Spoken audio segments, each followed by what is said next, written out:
여러분 안녕하십니까? 지게차 운전기능사 필기 요약 및 예상 문제 2회입니다. 여러분을 환영합니다. 잠깐 안내 말씀드리겠습니다. 지게차 전체 영상을 보시려면 화면 아래 파란색 주소를 클릭하시면 됩니다. 이 영상에서 자세하게 다루지 못한 문제들 상당 분량을 거기서 다루고 있기 때문에 꼭 참조하시기 바랍니다. 그러면 요약 및 설명으로 들어가겠습니다. 오늘은 주로 윤활유를 보겠습니다. 윤활유의 필요성입니다. 크랭크축 및 캠축처럼 회전운동하는 부분 또는 피스톤처럼 섭동하는 부분은 금속과 금속끼리 서로 접촉하면서 마찰로 인해서 열이 발생하죠. 접촉 부분이 그렇기 때문에 거칠어지고 마멸됩니다. 또 소결되죠. 달라붙는다는 얘기죠. 소결이. 이러한 현상을 없애기 위해서 마찰면에다 윤활유를 공급해주면 기관의 작동이 원활해지고 마멸은 최소화되는데 이러한 장치를 가리켜서 윤활장치라고 하고요. 여기에 들어가는 것이 윤활유입니다. 윤활유는 어떤 작용을 하느냐면 감마작용을 합니다. 감마작용이라는 것은 마찰을 감소하는 작용. 그래서 마찰력 및 마모를 줄이는 것을 감마작용을 하는데요. 윤활유는 이러한 감마작용을 합니다.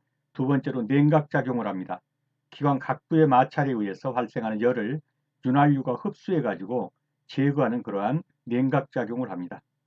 세 번째로는 세척작용을 하고요. 그 다음에는 밀폐작용을 합니다. 피스톤과 실린더 벽 사이의 접촉부에 유막을 형성해서 이 유막이 실린더 내의 가스가 크랭크실로 누설되지 않도록 하는 그런 밀봉작용 또는 기밀작용을 하는 것이죠. 그 외에도 부식을 방지하고 소음을 완화하고 응력을 분산하는 작용, 이러한 것이 윤활유의 작용입니다.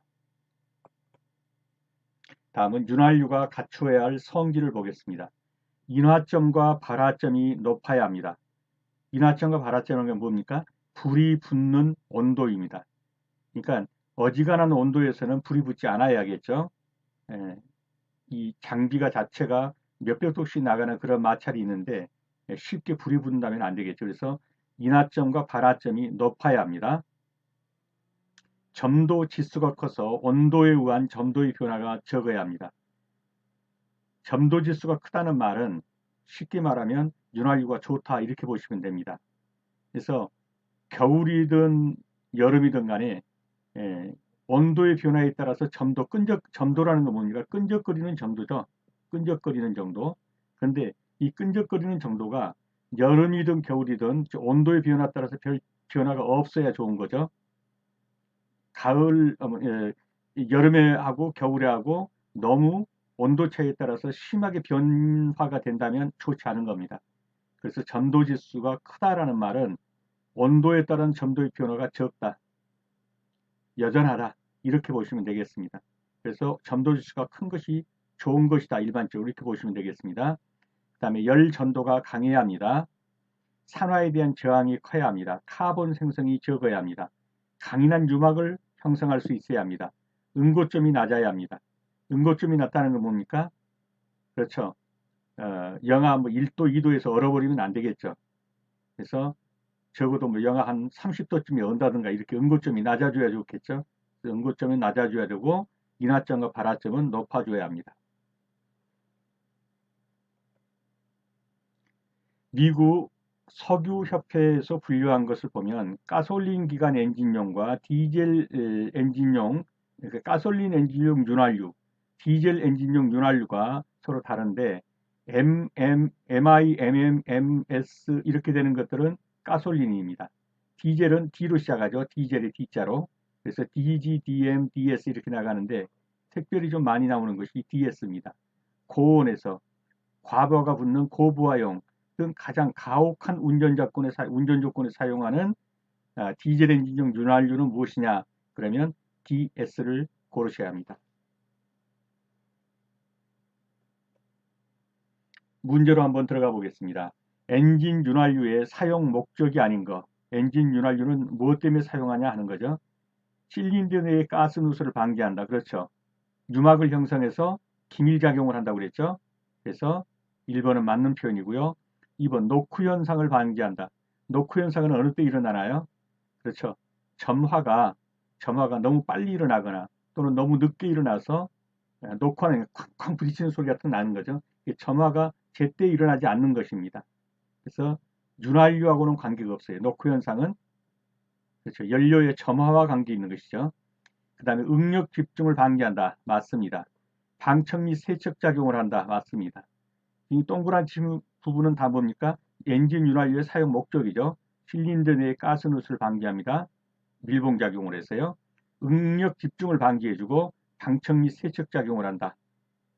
틀린 것은 노크 현상을 방지하는 것은 아닙니다.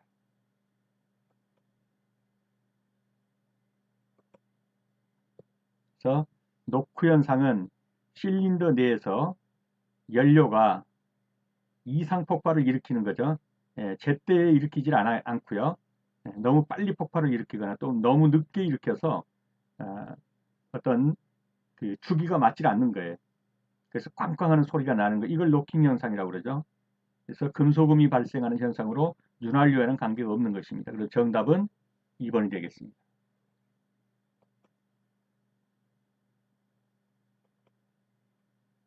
고온, 고부하용 윤활유로 가장 가혹한 조건에 사용되는 디젤 기관용 윤활유는 좀 전에 봤죠? 뭐라고 그랬습니까? DS입니다. 고온, 고부하용 윤활유로 가장 가혹한 운전 조건에서 사용되는 디젤 기관용 윤활유는 DS다.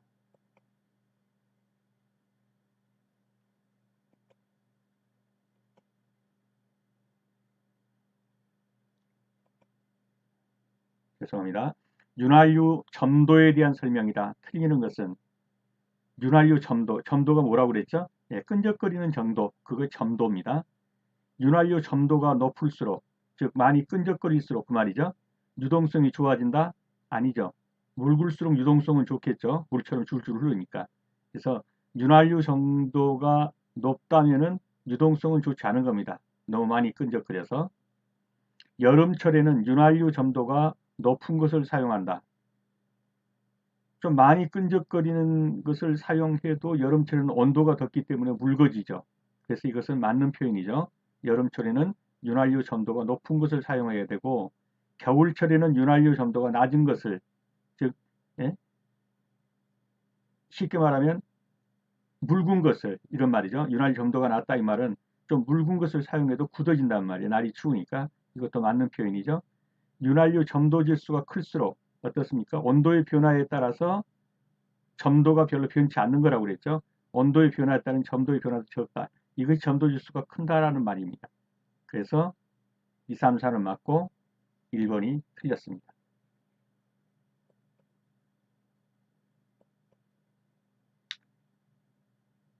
그래서 윤활유 점도에 대해서 윤활유 점도가 높을수록 유동성이 좋아진다는 것은 틀렸습니다. 윤활유 점도가 높다는 것은 많이 끈적거린다는 얘기죠. 유동성은 좋지 않은 겁니다. 이 밑에 있는 내용은 설명드린 거니까요. 한번 읽어보시고요. 엔진 오일에 대한 설명으로 맞는 것은 엔진 오일, 엔진을 시동한 상태에서 점검한다. 엔진 오일은 어떻습니까? 일단 시동을 걸면 이 엔진 오일이 오일 펌프를 통해서 전체 기관으로 돌아다닌단 말이죠. 그러면 엔진 오일을 점검할 수가 없죠. 그래서 시동 걸기 전에 엔진 오일 레벨 게이지를 넣어가지고 찍어서 보는 거죠. 일단 시동 건 다음에는 점검하기가 어렵습니다. 그래서 틀린 것이죠. 겨울보다 여름에는 점도가 높은 오일을 사용한다. 여름에 점도가 높다는 건 많이 끈적거린단 말이죠. 예, 그래도 날씨가 덥기 때문에 묽어진다. 그래서 이것은 맞는 표현이죠. 엔진 오일에는 거품이 많이 들어있는 것을 사용한다. 틀렸죠. 거품 많이 들어있어 좋을 게 없죠. 엔진 오일 순환 상태는 오일 레벨 게이지로 확인한다. 이것도 틀린 것인데 어디가 틀렸을까요? 엔진 오일은 이라고 하고 이게 빠졌다면 맞을 수 있죠. 엔진 오일은 오일 레벨 게이지로 확인하니까. 근데 시동 걸기 전에 이 레벨 게이지를 집어넣어 가지고 얼마나 있나 이렇게 보는 것이죠. 순환 상태를 본다 그러니까 틀린 거죠. 엔진 오일 순환 상태는 중장비에서는 이걸로 보는 게 아니에요. 엔진 오일 게이지로. 이건 압력 게이지로 봐야 되는 거예요. 압력 게이지로.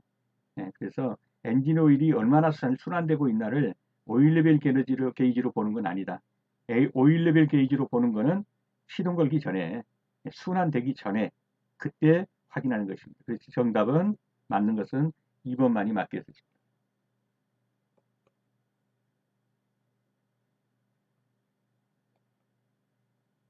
다음, 윤활유의 소비가 많게 되는 가장 큰 이유.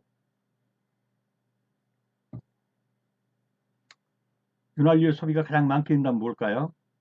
그렇죠. 연소실로 올라가 가지고 피스톤의 기밀작용이 잘 안 돼 가지고 연소실로 올라가서 타버리든지, 아니면 어디 관이, 그렇죠, 오일관이 터진다든지 해가지고 누설된다든지, 그래서 연소실로 타는 경우와 새버리는 경우, 연소와 누설이 오일 소비가 많은 가장 큰 이유가 되겠습니다. 엔진 윤활유 소비량이 과다해지는 가장 큰 원인은 몇 개가 있겠지만, 피스톤 링이 마멸되면 어디로 갑니까? 윤활유가 연소실로 들어가죠. 그래서 연소된단 말이죠. 그래서 많게 되죠. 자, 피스톤 링이 마멸되면은 피스톤이 하강할 때 오일을 모두 끌어내지 못하고 연소실 내부로 오일이 침투하게 됩니다. 그래서 오일 제어작용 불량으로 인해서 윤활유 소비량이 많아지게 되는 겁니다. 그래서 윤활유 소비가 많아지는 이유는 피스톤 링이 마멸돼서 연소실로 올라가서 타버리는 경우와, 아니면 밸브라든가 또는 관에서 누설되는, 새버리는 경우, 이런 경우가 되겠습니다. 엔진 오일에 물이 혼합되었다. 엔진 오일에 혼합되는 것은 물이 혼합될 수도 있고 연료가 혼합될 수도 있어요.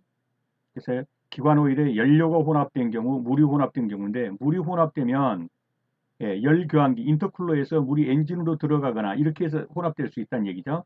또는 가스켓이 파손돼 가지고 냉각수가 혼합되는 경우도 있단 말이죠.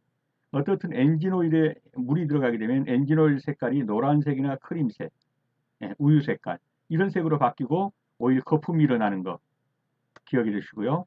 이러한 것은 공전을 고속으로 돌려보면 이 블로바이 가스가 배출하는 분리대라는 부분이 있어요, 엔진에. 여기서 하얀 연기가 나는 거. 이런 때는 엔진 오일에 물이 혼합되었다, 이렇게 보시면 돼요. 기관 오일에, 지금 엔진 오일에 연료가 혼합되면 어떻게 되겠느냐? 마모 현상이 촉진되겠죠. 그렇죠. 오일에 연료가 들어갔으니까 순수한 오일이 아니니까요. 혼합되면 윤활 적용이 정상적으로 이루어지지 않고 마모 현상이 촉진된다. 그리고 이러한 경우에 어떻습니까? 배기가스 색은 흰색이 나오게 되겠죠.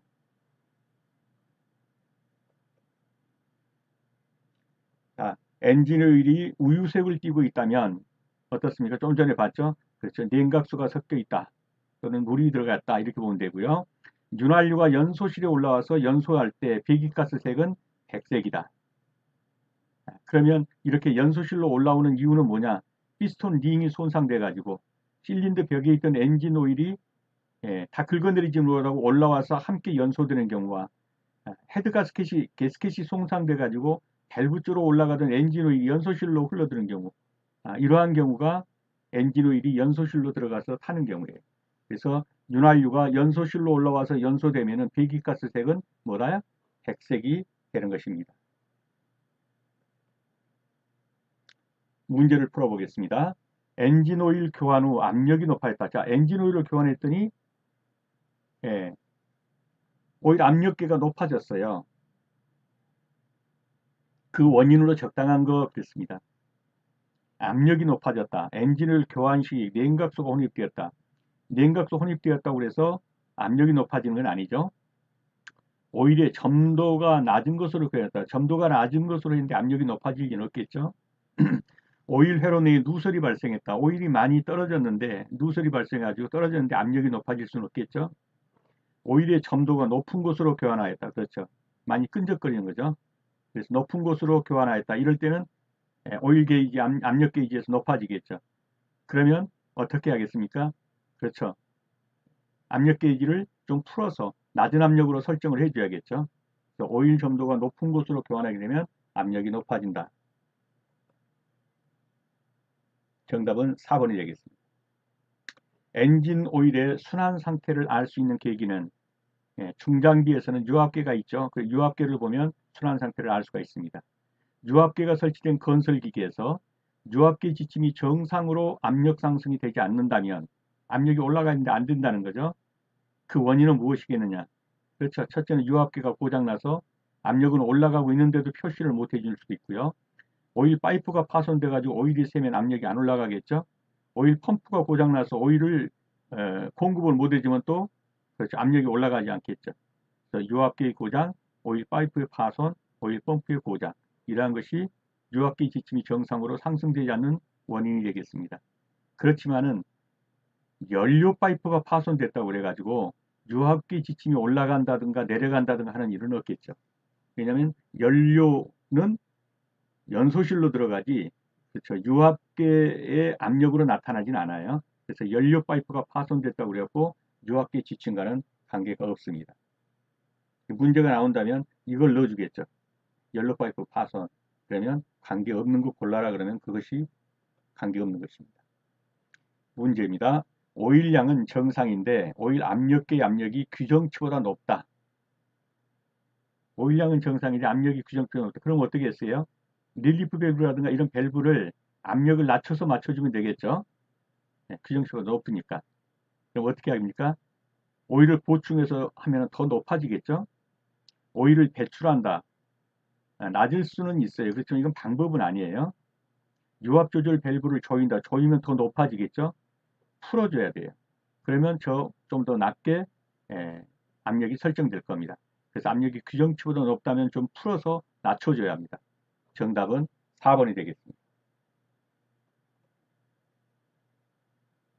유압 조절 밸브는 조이면 올라가고 풀어주면 내려갑니다. 문제를 더 풀어보겠습니다. 기관의 오일 압력계 수치가 낮은 경우와 관계없는 것은 압력계 수치가 낮다는 거예요. 오일 릴리프 밸브가 막혔다. 릴리프 밸브는 뭡니까? 일정한 압력 이상이 되면 밸브가 열려서 압력을 토출해 주는 거예요. 밸브가 막혔으면요. 토출을 못하니까 갈수록 압력이 높아지겠죠. 낮다 그랬으니까 틀린 거죠. 관계없는 것은 답은 1번이 되겠네요. 크랭크 측 오일 틈새가 크다. 오일 틈새가 크면 새니까 오일이 새니까 압력 수치가 낮게 나오겠죠. 이것은 맞는 표현이죠. 크랭크 케이스에 오일이 적다. 예, 이런 경우도 수치가 낮게 나오겠죠. 오일 펌프가 불량해서 오일을 제대로 공급 못 해준다. 그럼 압력 수치 낮게 나오겠죠. 그래서 2, 3, 4는 관계 있는 것이고 오일 릴리프 밸브가 막혔으면 오히려 압력계는 올라간다. 내려가는 게 아니고 낮은 경우 그랬으니까 틀린 것이 되겠습니다. 정답은 1번입니다. 윤활유 급유 펌프의 종류에는 어떤 것이 있는가? 눈도장 찍어 두십시오. 기어 펌프가 있고요. 플런저 펌프가 있고요. 베인 펌프가 있고요. 로타리 펌프가 있습니다. 이러한 문제들은 제 다른 전체 영상을 보시면 이 부분들이 자세히 나와 있는 부분들이 있어요. 참조하시고요. 어쨌든 여기서는 기어 펌프, 플런저 펌프, 베인 펌프, 로타리 펌프 등이 있다. 이렇게 눈도장 찍어 두십시오. 바이패스 밸브는 언제 작동하는가?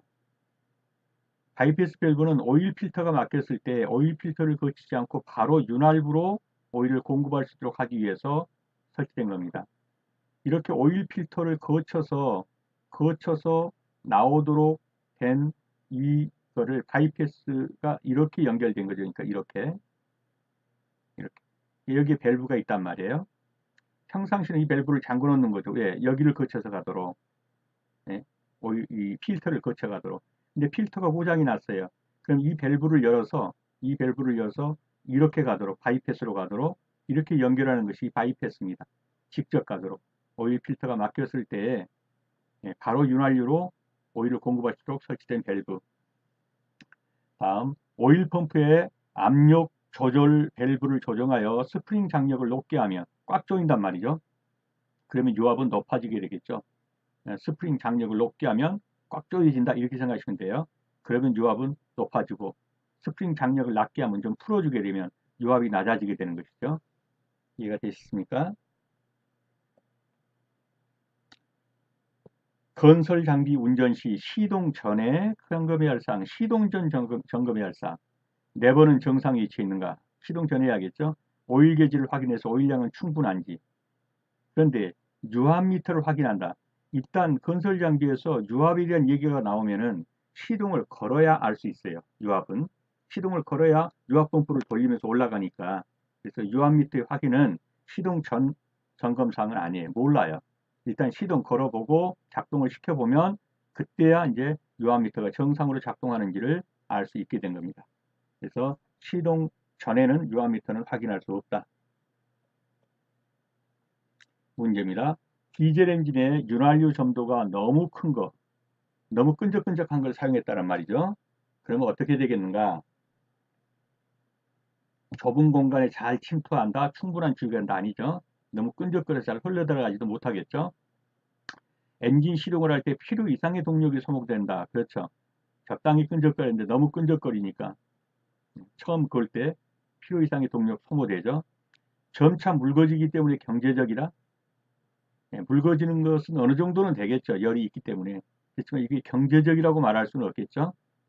겨울철에는 특히 사용하기 좋다. 뭐가요? 점도가 큰 것을 사용하기 좋다 그랬는데 점도가 큰 걸 언제 사용해야 돼요?